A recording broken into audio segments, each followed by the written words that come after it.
Hello मेरे प्यारे बच्चों, स्वागत है आप सभी का एसपी स्टडी क्लासेस के एक और बेहतर वीडियो पर। तो बच्चों, आज हम लोग बात करने वाले हैं क्लास 12 केमिस्ट्री के बारे में। केमिस्ट्री के आपकी जो बुक है उसके अंदर रिएक्शंस जो आती हैं बच्चों, जो अभिक्रियाएं आती हैं वो 3 टाइप से आती हैं। कौन कौन सी आती है? देखिए, पहला टाइप रहता है क्या कैसे प्राप्त करोगे, क्या होता है जब, और कुछ आपकी रहती है नेम रिएक्शंस। मोस्टली आपकी जो रिएक्शंस आती है वो इन्हीं 3 टाइप की आती हैं। यानी कि अगर टाइप ऑफ रिएक्शन की बात करें तो वो आपके होते हैं 3। यानी कि आप जब बोर्ड एग्जाम देने जाओगे तो वहाँ पर आपको पूरे पेपर में कई सारे रिएक्शंस देखने को मिलेंगे। उनमें मोस्टली ज़्यादातर आपकी 3 टाइप के अंदर से ही रिएक्शन किसी ना किसी तरीके से पूछ ली जाएगी। एक टाइप और होता है, अगर हम जिसको 4th टाइप कह सकते हैं, जिसका नाम होता है रिक्त स्थान वाली। रिक्त स्थान, देखिए बच्चों, रिक्त स्थान की जो रिएक्शंस होती हैं, जो अगर आप इन तीनों टॉपिक को कवर अप कर लेते हैं तो ये टॉपिक जो है इन तीनों टॉपिक को मिलाने के बाद इन्हीं से उठाया जाता है। तो आपको इसको कोई अलग से प्रिपरेशन नहीं करनी है। तो आज हम इन तीनों टॉपिक पर बात करेंगे, यानी कि कैसे प्राप्त करेंगे, क्या होता है जब, और नेम रिएक्शंस। जैसे बच्चों बात करें, कैनिजारो अपक्रिया हो गई, वोल्टेज फिटिंग अपक्रिया हो गई, हुंस डीकर अपक्रिया हो गई, फ्रीडल क्राफ्ट अपक्रिया हो गई, टार्ट हो गई, वेंजर और आपकी HBZ अपक्रिया हो गई, जो भी आपकी बोर्ड एग्जाम में इंपॉर्टेंट रिएक्शंस आती हैं। अब बच्चों ऐसे रिएक्शंस हैं, ऐसे टॉपिक हैं जो आप किसी भी पेपर को उठा के देख लेना। यानी कि किसी भी पेपर को, कोई भी आप पेपर उठाना, किसी पेपर को आप उठा लेना, उनमें आपको तीनों टॉपिक 100% मिलने वाले हैं। आप किसी भी पेपर को उठा के देख लेना, ऐसी रिएक्शंस, ऐसे टॉपिक जो हैं हर साल आते हैं। और बच्चों इनके साथ साथ अगर आपके टॉपिक तैयार हो गए हैं तो आप जब प्रयोगशाला समीकरण पढ़ोगे, कई सारे प्रयोगशाला समीकरण आपको पढ़ना पड़ेगा, तो आपके बोर्ड एग्जाम में उन्हीं से फंसेंगे। तो वहाँ पर भी ये सारी रिएक्शंस आपको वहाँ पर भी हेल्प करती है। ये चीज़ आपको पता होना चाहिए। जो प्रयोगशाला समीकरण होते हैं उनमें जो केमिकल रिएक्शंस होते हैं, रासायनिक गुण होते हैं, उनमें हमें सारी रिएक्शंस को दिखाना रहता है। केमिकल रिएक्शन में हमें, रासायनिक गुण में ये सारी चीज़ें दिखाना रहता है। वहाँ पर भी रिएक्शन टाइप की ही कुछ ना कुछ होता है। ठीक, आपको पता होगा, आपने अगर प्रयोगशाला समीकरण की बात की है, पढ़ा होगा, अगर कहीं ना कहीं सुना होगा। ठीक है, तो बच्चों इन सभी टॉपिक को एक एक करके पढ़ेंगे, इनकी इंपॉर्टेंट कुछ रिएक्शंस देखेंगे, किसी की 5 रिएक्शन, किसी की 6 रिएक्शंस, ऐसे हम देखेंगे। लेकिन नेक्स्ट वीडियो में अगर कोई इसके लिए स्पेशल वीडियो लाना पड़ेगा, जिसमें एक एक टॉपिक को लगभग हम इनकी 50 to 40 रिएक्शंस आपको बता देंगे जो इंपॉर्टेंट रहेंगे। बच्चों ऐसा कोई नहीं कह सकता है कि मैंने आपको 5 रिएक्शंस बता दी कि 100% यहीं से आ जाएगा। ऐसा बच्चों नहीं होता है, कोई गारंटी नहीं कि 100% यहीं से आ जाए। सिलेबस काफ़ी ज़्यादा है, कहीं से भी रिएक्शन आ सकती हैं। लेकिन अब जब आप 40 से 50 रिएक्शंस को पढ़ लोगे, तैयार कर लोगे, तो आप सारे रिएक्शंस बना लोगे। कैसे बनाओगे वो सारी चीज़ें मैं वहाँ पर आपको बता दूंगा। लेकिन आज एक बेसिक वीडियो है, इसको देखना आपके लिए सबसे ज़्यादा इंपॉर्टेंट है। तो आइए सबसे पहले हम जिस टॉपिक को बात करेंगे वो बात करेंगे कैसे प्राप्त करेंगे, या फिर आपके बोर्ड एग्जाम में कभी आ सकता है यौगिक परिवर्तन अभिक्रियाएं। यानी कि कैसे प्राप्त करोगे इस यौगिक से इस यौगिक में। ठीक है, तो इस तरीके से रिएक्शंस आती हैं, तो आपको वहाँ पर घबराना नहीं है। एक एक रिएक्शन को ध्यान से बनाना है और एक एक चीज़ को समझना है, तभी आप किसी भी रिएक्शंस को बना सकते हो।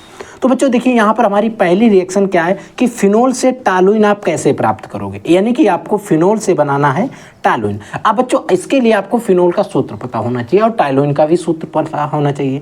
तो फिनोल से अगर हमें टालुइन बनानी है तो रिंग में भी बना सकते हैं और विदाउट रिंग भी बना सकते हैं। देखो, फिनोल का सूत्र होता है C6H5OH।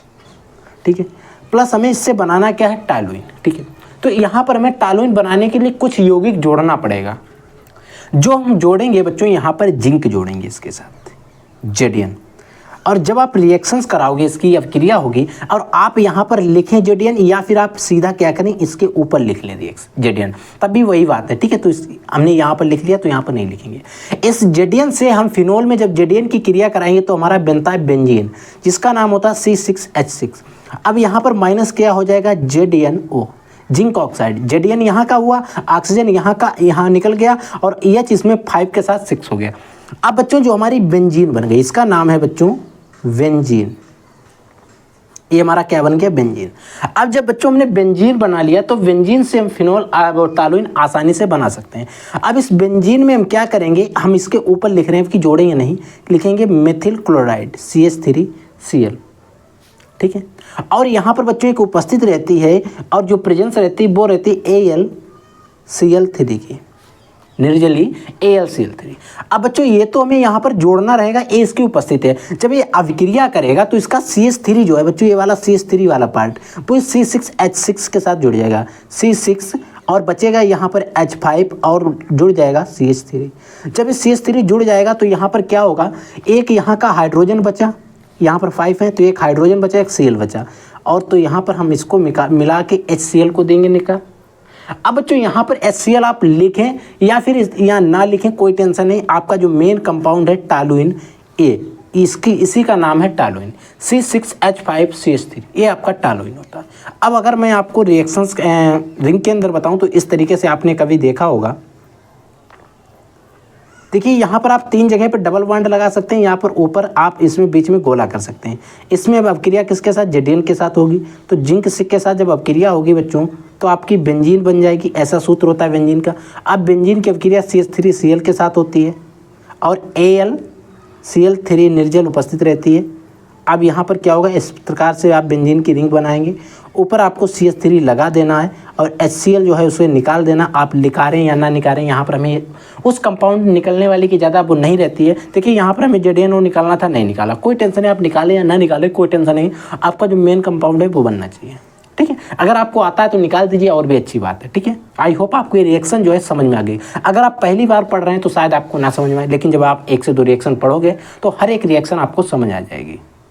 अब बच्चों जो हमारी नेक्स्ट रिएक्शन है उसमें आपसे पूछा जा रहा है कि ऑक्जेलिक अम्ल से फार्मिक अम्ल, फार्मिक अम्ल कहाँ पाया जाता है, लाल चींटी में पाया जाता है। इंपॉर्टेंट क्वेश्चन याद रख लेना। ठीक है, देखिए ऑक्जेलिक अम्ल से हमें बनाना है फार्मिक अम्ल, इसके लिए आपको कुछ सूत्र याद करना पड़ेगा। अब आपको ऑक्जेलिक अम्ल का सूत्र ही नहीं पता है और फार्मिक अम्ल का सूत्र ही नहीं पता तो आप कैसे बना पाओगे, नहीं बना सकते हो। तो आप जब रिएक्शन पढ़ोगे तो सूत्र आपको याद हो जाएंगे। देखिए बच्चों ऑक्जेलिक अम्ल का सूत्र होता है COOH, इस तरीके से हम लिखते हैं COOH।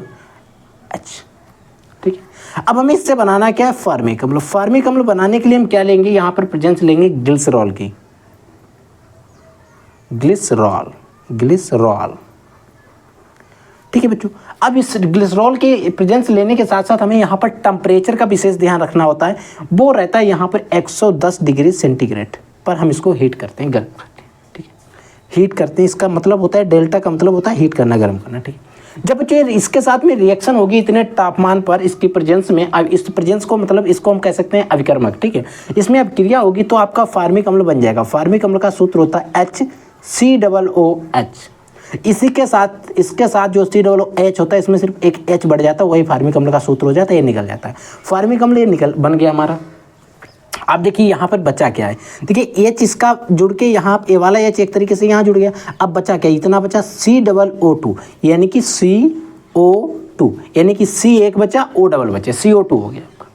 आई होप आपको ये वाली रिएक्शन भी समझ में आ गई होगी बच्चों। इसी का नाम है फार्मिक एसिड। अगर मैं नीचे लिखूंगा तो कोई टेंशन नहीं, वही चीज़ लिखूंगा तो आप इसका नाम लिख लेंगे फार्मिक अम्ल, ये आपको ऑक्जेलिक अम्ल। ठीक है, आई होप आपको ये रिएक्शन भी अच्छे से समझ में आ गई होगी। अब हम बात करते हैं अगली रिएक्शंस की। अगले बच्चों हमारी जो रिएक्शन है उसमें आपसे पूछा जा रहा है एसीटल्डिहाइड से क्लोरल, यानी कि जो एसीटल्डिहाइड होता है इससे आप क्लोरल को कैसे प्राप्त करेंगे। तो एसीटल्डिहाइड का सूत्र होता है CH3CHO, इसको एथेनॉल भी कहते हैं। एसीटल्डिहाइड इसका एसीटल्डिहाइड इसका एक कॉमन नेम है, इसको अगर एथेनॉल भी कहते हैं। जब IUPAC नाम की बात करेंगे तो एथेनॉल होगा। अब बच्चों में क्लोरल बनाना है, यानी कि Cl वाला कंपाउंड लाना है, तो हम इसके लिए Cl2 यानी कि क्लोरीन की इसके साथ अभिक्रिया कराएंगे। जब बच्चों यहाँ पर इसकी क्लोरीन के साथ अभिक्रिया होगी, जो बच्चों ए वाला CH3CHO है यही आपका एसीटल्डिहाइड है। मैं यहाँ पर नीचे लिखता इसी वजह से वहाँ लिखा है तो उसके नीचे एरो कर दिया, आप लोग लिख लेंगे। एसीटल्डिहाइड से अब अभिक्रिया होगी। अब बच्चों जो क्लोरल का सूत्र होता है ये होता है CCl3CHO, ये आपका क्लोरल का जो है सूत्र। अब बच्चों यहाँ पर देखिए C3 यूज हुए हैं, यहाँ पर 3 तो हम कर नहीं सकते। अब हम क्या करें, देखो यहाँ पर हमारे पास एक H बच रहा है, इस HCl को निकाल देते हैं। ठीक है, अब हमें रिएक्शन को बैलेंस करने में आसानी रहेगी। बैलेंस करने के लिए देखिए यहाँ पर Cl 4 है, तो अगर हम यहाँ पर 2 से बैलेंस कर देते हैं तो फिर हमारी कार्बन नहीं बैलेंस होगी, हाइड्रोजन नहीं। तो हम हाइड्रोजन इधर कितने 3 4 हैं हाइड्रोजन, इधर सिर्फ एक यूज हुआ है। तो अगर हम हाइड्रोजन के पास 3 बढ़ाएं तो हाइड्रोजन को हमने बैलेंस कर लिया, 4 हाइड्रोजन हो गए, ऑक्सीजन भी बैलेंस, कार्बन भी बैलेंस। ठीक है, अब हमें बैलेंस करना रहेगा Cl को। Cl कितने 3 इधर हो गए और 3 ए वाले 6 हो गए, तो 6 Cl करने के लिए 3 से यहाँ पर मल्टीप्लाई कर देंगे और हमारी रिएक्शन जो है बैलेंस हो गई। यही बच्चों आपका क्या है क्लोरल है, मैं लिख ही दे रहा हूँ क्लोरल। ठीक है, समझ में आ गया। इस तरीके से रिएक्शन बनानी रहेंगी, कोई ज़्यादा बड़ी बड़ी रिएक्शंस नहीं आती। ये सारी रिएक्शन ऐसी हैं जो बोर्ड में कहीं ना कहीं पूछी गई हैं। ठीक है, अब बच्चों अगली जो रिएक्शन है उसमें आपसे पूछा जा रहा है कि कैल्शियम एसीटेट से, यानी कि कैल्शियम एसीटेट से एसीटोन को आप कैसे प्राप्त करोगे। देखिए, इसके लिए भी आपको ऐसे कैल्शियम एसीटेट का सूत्र पता होना चाहिए, तभी तो आप बना सकते हैं। देखिए बच्चों, कैल्शियम एसीटेट के अगर हम सूत्र की बात करें तो होता है CH3 COO के 2 अणु होते हैं, तो इसको हम ऐसे लिख लेंगे CH3 COO, और इनको इस तरीके से हम क्या करेंगे, जोड़ लेंगे, और इधर कैल्शियम एसीटेट, एसीटेट इतना हो गया, Ca लगा तो कैल्शियम एसीटेट। ठीक, अब इसी को मैंने और आपने शायद ऐसा लिखा हुआ देखा होगा CH3 C का होल ट्वाइस Ca, ऐसा। तो ये चीज़ सेम है, इसके 2 अणु हैं तो यहाँ पर अलग अलग करके लिख दिए, Ca तो एक है। अब बच्चों कैल्शियम एसीटेट से हमें बनाना है क्या, एसीटोन। एसीटोन बनाने के लिए हम इसको डायरेक्टली हीट कर देंगे, यानी कि गर्म कर देंगे। जब आप इसको गर्म कर दोगे तो आपका एसीटोन जो है बच्चों वो बन जाएगा, एसीटोन, यानी कि CH3 COCH3, ये बच्चों आपका एसीटोन बन गया। अब इसमें एसीटोन बन गया तो कुछ निकलेगा, यानी कि हमारे पास क्या क्या जुड़ा है। देखिए, एक CH3 CO और CH3 इतना जुड़ गया है, इतना जुड़ गया। अब हमारे पास बचा क्या, देखिए Ca बचा है, CO2 बचा है, यानी कि, और एक O इधर वाला बचा, प्लस यहाँ पर क्या बचा, CO3 बचा, CO3। देखो 1 2 3 ऑक्सीजन 3, एक कार्बन और एक CaCO3 बच गया, और हमारी रिएक्शन जो है पूर्ण रूप से बैलेंस है। और बच्चों जो आपको CH3 COCH3 दिखा रहा है, यही हमारा एसीटोन है। और एसीटोन को हो सकता है आप लोगों ने इस तरीके से लिखा हुआ देखा होगा, ऐसे डबल बॉन्ड O, और इस तरह से इस तरीके से लिखा हुआ आपने एसीटोन को देखा हो सकता है। जो आप ऐसे लिखा होता कब, जब हम रिएक्शन बनाते, जैसे एसीटोन से मेसिटिलीन प्राप्त करना, एसीटोन से क्लोरीटोन बनाना, तो वहाँ पर जब हम प्रयोग करते हैं ज़्यादातर इस तरीके से प्रयोग करते हैं। अब बच्चों अगली रिएक्शन है जिसमें आपसे कहा जा रहा है कि एथिल अल्कोहल से आयोडोफार्म। एथिल अल्कोहल का सूत्र जो यहाँ पर IUPAC नाम दिया गया, IUPAC अगर आपने पढ़े हैं तो आसानी से बना सकते हैं। एथिल अल्कोहल यानी कि C2H5OH। ठीक है, ये तो हमारा हो गया एथिल अल्कोहल। अब हमें इससे बनाना क्या है, हेलोफार्म, वो आयोडोफार्म। बच्चों एक रिएक्शन आपने पढ़ी होगी हेलोफार्म अभिक्रिया, I2 प्लस यहाँ पर बच्चों कोई एक क्षार लेंगे। अब क्षार जो है बच्चों, जो आपका क्षार रहेगा बेस, ये क्या रहेगा आपका NaOH ले सकते हैं, KOH लग सकते हैं, यानी कि कोई भी क्षार आप ले सकते हैं। अब हमें इससे बनाना क्या है बच्चों, आयोडोफार्म। आयोडोफार्म का सूत्र होता है CHI3, ये आपका आयोडोफार्म हो गया। प्लस आपको क्या करना, बैलेंस करना यहाँ पर सीखना रहेगा। और ये रिएक्शन जो है बच्चों, एक नेम रिएक्शंस के नाम से भी इसको जाना जाता है, जिसको आप लोग हेलोफार्म अभिक्रिया कह सकते हो। ठीक है, अब यहाँ पर आयोडोफार्म निकलता है, प्लस आपका निकलता है आयोडोफार्म हो गया, I यहाँ पर है तो निकाल दे सकते हैं यहाँ पर NaI, NaI निकाल दिया, प्लस C2H5 को बैलेंस करने के लिए HCOONA निकाल दें, HCOONA, और आपका वाटर निकाल दीजिए। अब हम इस रिएक्शन को करने की, बैलेंस करने की कोशिश करेंगे। अब बच्चों देखिए, बैलेंस हमें रिएक्शन करना है। I कितने हैं यहाँ पर, 3 यहाँ यूज हुए, 1 इधर यूज हुआ है, 3 1 4 हैं। तो अगर हम यहाँ पर बढ़ा देते हैं 3 और 1 4, यहाँ पर अगर हम 4 बढ़ाते हैं तो 4 दूनी 8 आपके I हो गए। तो यहाँ पर I को 3 और इधर हमें करना रहेगा 5, तो हम 5 इधर बढ़ाया। अब जैसे हमने इधर 5 बढ़ाया, Na कितने हो गए, 5 इधर Na और 1 ये वाला, यानी कि 6 Na हो गए। अब बच्चों हमें हाइड्रोजन और ऑक्सीजन को बैलेंस करना है, यानी कि ये 2 चीज़ें तो बैलेंस हो गई। ऑक्सीजन 6 और 1 7 हो गए, ऑक्सीजन 2 इधर है, 1 इधर है, 3 है, तो 2 इधर तो यहीं पर ऐसे ही रहेंगे। और इधर हमें करना कितने, 6 1 7, तो इधर हम 5 बढ़ा दें, 5H2O कर देते, 3 5 इधर 2 7 हो गए, ऑक्सीजन भी बैलेंस। अब आप हाइड्रोजन को बैलेंस कर लीजिए, हाइड्रोजन 5 6 और 6 6 12 हाइड्रोजन है। इधर देखिए 3 1 और 2 और 10 12, हाँ ठीक है बच्चों, पूरी रिएक्शन बैलेंस है। यही आपका आयोडोफार्म है, ये सोडियम आयोडाइड है, ये आपका HCOONA है। ठीक है बच्चों, तो आपका आयोडोफार्म निकल गया, NaI निकल गया, HCOONA निकल गया, और आपका वाटर निकल गया। ठीक है, तो इस तरीके से हमें रिएक्शन हमारी जो है वो बैलेंस भी हो गई। ठीक है, तो देखिए बच्चों, अगला हमारा जो टॉपिक है, क्या होता है जब, देखो इसमें भी रिएक्शन कुछ इंपॉर्टेंट है, इनको भी याद रखेंगे। जैसे क्या होता है जब एथिलेमीन पर सोडियम नाइट्राइड तथा हाइड्रोक्लोरिक अम्ल की क्रिया होती है, यानी कि एथिलेमीन पर सोडियम नाइट्राइड तथा हाइड्रोक्लोरिक अम्ल की अभिक्रिया होती है। हम इन सभी कंपाउंड को लिख लेते हैं। एथिलेमिन यानी कि C2H5NH2, ये आपका एथिलेमिन हो गया। अब बच्चे सोडियम नाइट्राइड है। सोडियम नाइट्राइड का सूत्र होता है Na, सोडियम हो गया, और नाइट्राइड NO2 प्लस आपका हाइड्रोक्लोरिक अम्ल यानी कि हाइड्रोक्लोरिक अम्ल HCl। इसकी जब आप अभिक्रिया कराओगे तो क्या बनता है, ये यहाँ पर नहीं कहता है क्या बनाना है, तो यहाँ पर ये कहता है कि इतनी चीज़ अगर आप मिलाओगे तो क्या बना दोगे। तो बच्चों ये जो मिलता है तो आपका बनता है C2H5OH एथिल अल्कोहल, प्लस आपका नाइट्रोजन निकल जाता है, प्लस आपका जो वाटर है वो भी निकलेगा, और साथ ही साथ वाटर निकलने के साथ साथ एक आपका NaCl का भी अणु निकल देता है। और बच्चों यहाँ पर ये जो सारी चीज़ें निकली हैं इसमें रिएक्शन को बैलेंस करने की कोई ज़रूरत नहीं है, पूरी रिएक्शन ऑलरेडी बैलेंस है। आप चाहें तो एक बार चेक कर लो। देखो यहाँ पर पहले हम Cl को चेक कर लेते हैं। Cl एक बार है, यहाँ पर भी एक बार है, तो Cl बैलेंस। हाइड्रोजन को चेक कर ले, 1 2 1 3 और 5 ऑक्सीजन 8 आपके हाइड्रोजन हो गए, 5 6 और 2 8 हाइड्रोजन बैलेंस। अब आप ऑक्सीजन को 1 2 ऑक्सीजन है, 1 और 2 यहाँ पर भी डायरेक्ट ऑक्सीजन बैलेंस है। कार्बन भी बैलेंस होंगे, 2 कार्बन है 2 कार्बन, पूरी रिएक्शन बैलेंस है। तो ये सारी चीज़ें बच्चों आपको याद रखना पड़ेगा। अब बाई चांस आपको नहीं याद हो रहा है, सिर्फ एक ही कंपाउंड याद है, तो आप अगर ए मिथिल एल्कोहल, सॉरी बच्चों एथिल एल्कोहल इसका नाम है, क्या नाम है, एथिल एल्कोहल। अब बच्चों एथिल एल्कोहल इसका एक तरीके से कॉमन नेम है। इसका अगर आप IUPAC नाम लिखोगे तो एथेनॉल लिखोगे। क्या लिखोगे, एथेनॉल, ठीक है। तो आप इस तरीके से आपको कोई भी ये सारे कंपाउंड नहीं याद रहता है कौन कौन से निकलेंगे, तो आप सिर्फ इसको भी लिख देंगे तब भी आपको नंबर मिल जाएंगे, ठीक है। अब बच्चों अगली जो हमारी रिएक्शन है इसमें आपसे पूछा जा रहा है कि फॉर्मल्डिहाइड की सांद्र अमोनिया से अभिक्रिया होती है।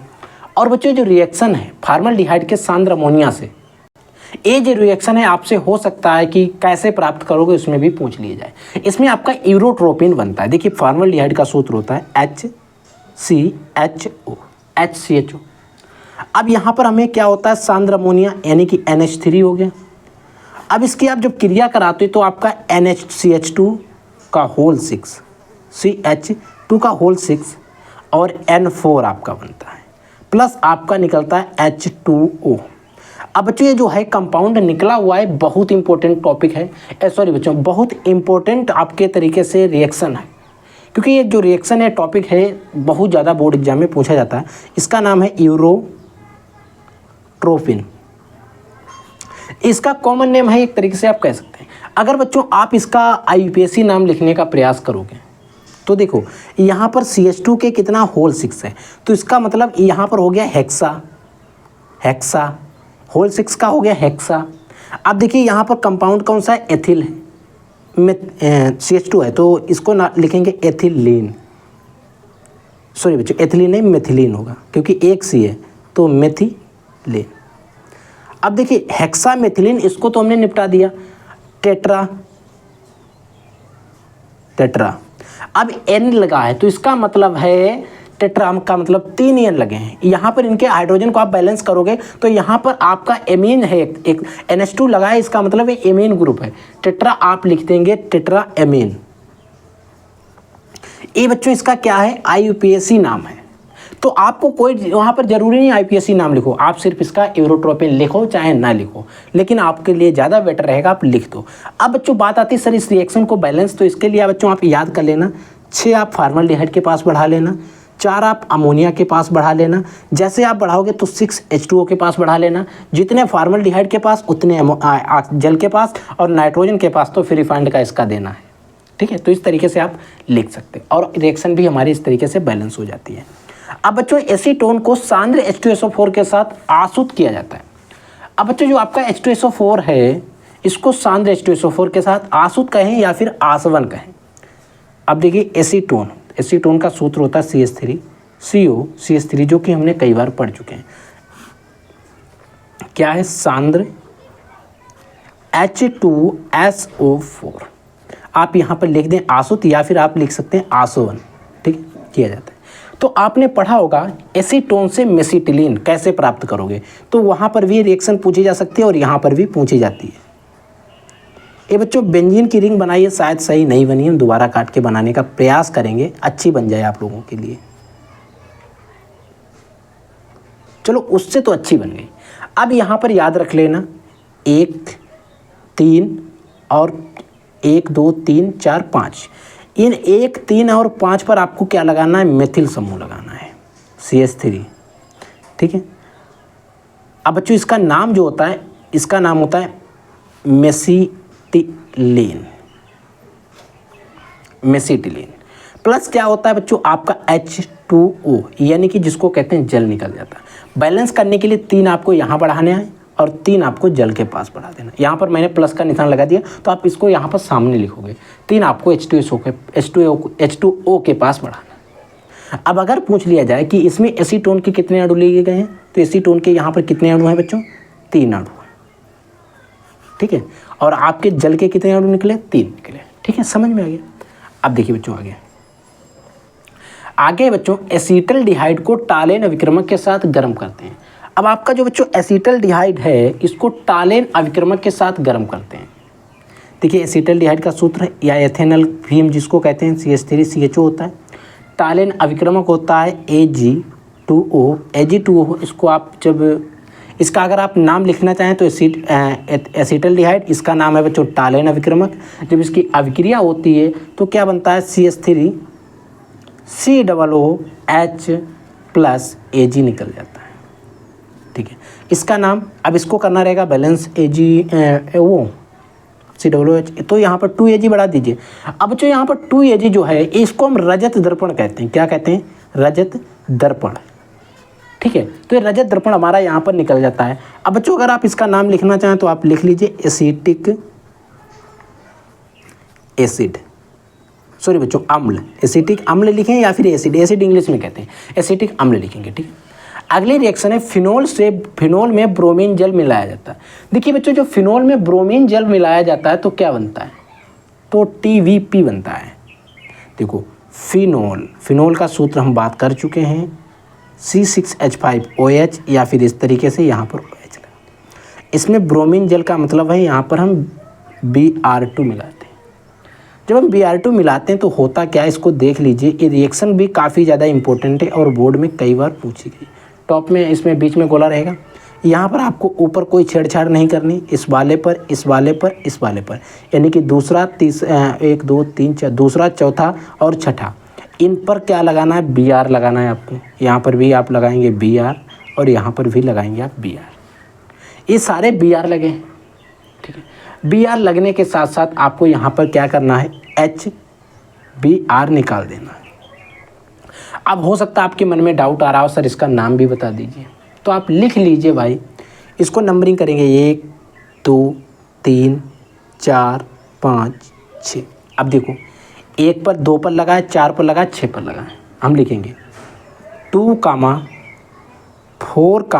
6। देखो 2 पे लगा, 4 पर लगा और आपके 6 पर लगा, 2, 4, 6। अब 3 बार है तो इसको लिखेंगे ट्राई। और कौन सा समूह लगा है, ट्राई समूह कौन सा लगा, ब्रोमो। और किस पे लगा है, रिएक्शन कौन सी थी, फिनोल की, तो हम लिखेंगे 2, 4, 6 ट्राई ब्रोमो फिनोल। अब बच्चों इसको जब आप इंग्लिश में लिखोगे, ट्राई से आपका T आ जाएगा, B से आपका V आएगा और फिनोल से आपका F आएगा, यानी कि TVP हम इसको कहते हैं। अब बच्चों आपकी मेन बात यहाँ पर आती है, सर हम इस रिएक्शन को करेंगे बैलेंस करने के लिए आपको यहाँ पर 3 बढ़ाना है, क्योंकि 3 इधर लगे हैं तो 3 इधर बढ़ाए, और जैसे आपने 3 बढ़ाया 3 हाइड्रोजन के पास HBr के पास बढ़ा दीजिए और आपकी रिएक्शन बैलेंस, ठीक है। तो आई होप बच्चों आपको मैंने इस हर एक टॉपिक की 5-5 जो रिएक्शंस पढ़ाई हैं, आपको हर एक रिएक्शन जो है अच्छे से समझ में आ गई होगी। 1 से 2 बार पढ़ोगे तो आपकी और ज़्यादा प्रैक्टिस हो जाएगी और ज़्यादा अच्छे से समझ में आ जाएगा, ठीक। अगर आपके मन में कोई रिएक्शन है जिसका आपसे आंसर नहीं हो रहा है या फिर बैलेंस ही नहीं हो पा रही है, तो आप वीडियो के कमेंट सेक्शन में उस रिएक्शन को टाइप कर दीजिएगा, या आप टेलीग्राम का चैनल का लिंक दिया गया वीडियो के डिस्क्रिप्शन बॉक्स में, वहाँ पर भी आप हमसे पूछ सकते हैं, ठीक है बच्चों। तो आप लोग पढ़ते रहिए, आगे बढ़ते रहिए। I will take in this class. तब तक के लिए जय हिंद, वंदे मातरम।